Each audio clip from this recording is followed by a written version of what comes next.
Welcome to my channel. This channel is all about growing in business, self-development, and lifestyle. So go ahead and hit the subscribe button and the bell notification. Let's get started. What is up, friends? Today I've got an exciting video for you today. Today I'm going to talk about branding your business, rebranding your business. What are some of the things that you're going to do for your business to help your business grow in 2021? I have some exciting tools, tips, and strategies for you. So let's get started, friends. So the first tip I have for you in growing your business, growing your blogs, growing your strategies is your brand colors, your brand logo colors. So recently I had a complete overhaul with my brand colors. If you watch my other video, you would see that I am getting ready to pivot my brand, pivot my two businesses. So what two businesses do I have? I am a digital brand strategist for clients that are trying to pivot their businesses, repivot their businesses, or even start a business. So I had to create my brand colors, my brand logos, and also the Mom Stuff Coffee Shop is also a brand that I'm getting ready to launch in 2021. We are launching our website, and I'm going to have some exciting things available for you inside this channel. So when I talk about rebranding your colors, so I used to have a really soft kind of peachy color, but when I did a photo shoot, I began to absolutely love the color yellow and orange, actually. So I had two options. I could keep going with that peach, or I could bring in more colors, and I could totally repivot my brand, repivot my logo. So I decided with a yellow, and I am working on repivoting my brand colors. So friends, that's the first tip. Work on repivoting your brand colors. You're not stuck to the same brand colors. You're not stuck to the same logo. I personally have a friend who has pivoted her brand 5 times in over the last 12 years. So friends, don't be afraid to change brand colors. The next tip I have for you is pull out those specials. Friends, do we need some specials in 2021? Listen, I know a lot of people businesses have totally plummeted. I know people who have gone out of business. They have had brick and mortar buildings. They cannot afford the rent, and they have completely gone out of business. So now is the time to pull out those specials for 2021. You could do buy one, get one free. You could do a lower price, and you could also do, I know you don't want to hear this, but you could do a free service. So what would a free service look like for your business?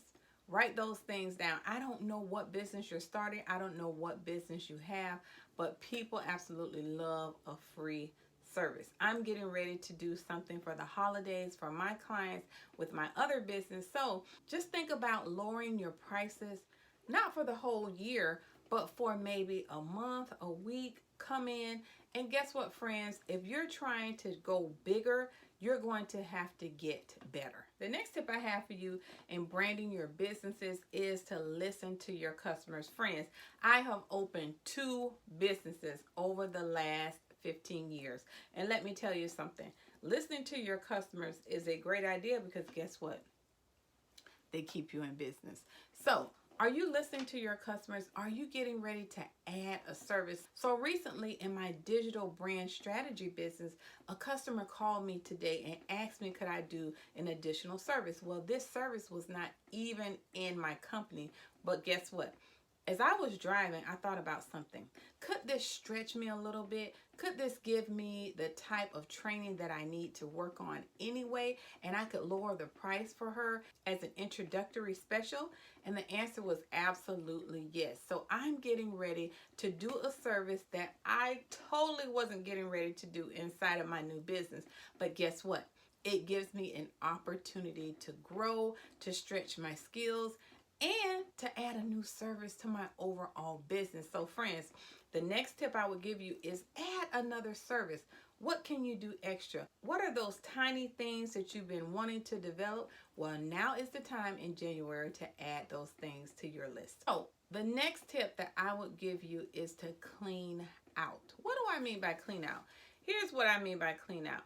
What things are not working for you anymore? So here's a little story time about my business. Back in the day when I started my businesses happened to be a salon and digital strategy business for clients. I'm pivoting more into the media because that is what I went to school for recently. But let me tell you a little story about my salon business. Things were pivoting. I didn't know anything about natural hair.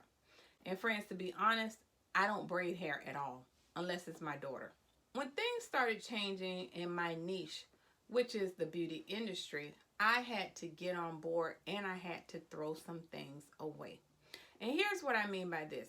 If you concentrate too much on things that are not working in your business is going to stay at a standstill. So a great story of this is found in one of my favorite books. It's called Who Moved My Cheese? So the story goes like this. So some salesmen had came to a town and they were trying to get a mom and pop store to change their cash strategy into a swipe system, something that the world was moving towards. So this particular business did not want to pivot. They did not want to change their system. They were making cash. They were doing it this way for over 20 years. Well, the salesman tried to tell the couple, listen, you need to change because some other store is going to come. Change quick so that at least you can compete with this store. At least you could keep your customers. But I'm afraid if you don't change something and get rid of something else, your business is going to fail. Well, the couple wanted to stay the same year after year. They refused the salesman. Quite naturally, sometimes when you're trying to change, we don't want to change because we think, oh, it's going to cost us. Well, friends, let me tell you what happened. The couple refused to change, and guess who the store was that came to their community? Walmart. So as you could see, you know what happened. We have to be able to change. We have to be able to get rid of that old way of thinking and pick up a new way of thinking. Get rid of those things that don't work and pivot towards the things that do work. What is changing in your business? Think about it right now. I want you to think about it right after this video. What are some of the major things that are changing in your business right now? You have to pay attention. And friends, let me tell you something. I haven't always paid attention and it has cost me. But I'm going to give you these tools, tips, and strategies to explode your business. If you can pay attention to these small things that are changing around you, your business will not only survive, but it will soar. The next tip I have for you is to go ahead, listen to me, go ahead and freshen up your business. I don't care where your business is. Your business can be at home. One of my businesses is right here in my office. And guess what? I have to freshen it up. I have to change things around. I have to clear off my desk. I cannot operate in junk. So one of the greatest tips I have for you is to freshen up your business. If you have a brick and mortar, you've had that paint or you've had that couch for over 20 years. You had that old flower sitting in the window for over 3 years. Change it, freshen it up. Friends, you can do this in under $150. I have done it. I have painted rooms. I have gotten pictures off the wall, put new pictures on the wall, moved things around. I have thrown away sofas and gotten more suitable chairs for my spaces. And the key is, I know a lot of people are not working with a lot of cash right now. Go as cheap as you can. You can even go to some thrift stores, some consignment shops. Just freshen up your space, because when your clients come in, they'll say, wow, you've done something new. Every time I do a change, my clients take notice. The next tip I have for you is to pivot your brand and to grow your brand in 2021 is to collaborate. So many people are so fearful to collaborate with other people. On one of my businesses, I just proposed a collaboration to a young man. Now, some of the things he went with and some of the things he didn't, because it just didn't fit his business style. But friends, we're going to collaborate on a big project this year. And that brings me to my next thing. Do not be afraid of rejection or fear or what anybody else thinks. And if you need more help with that, check out some of my other videos on self-development. So friends, don't forget to hit the subscribe button and the bell notification for more videos on business, branding, lifestyle, and self-development. Until next time, I'm KK Smith. Stay at peace, and remember, you can always celebrate wins right here. See you next time.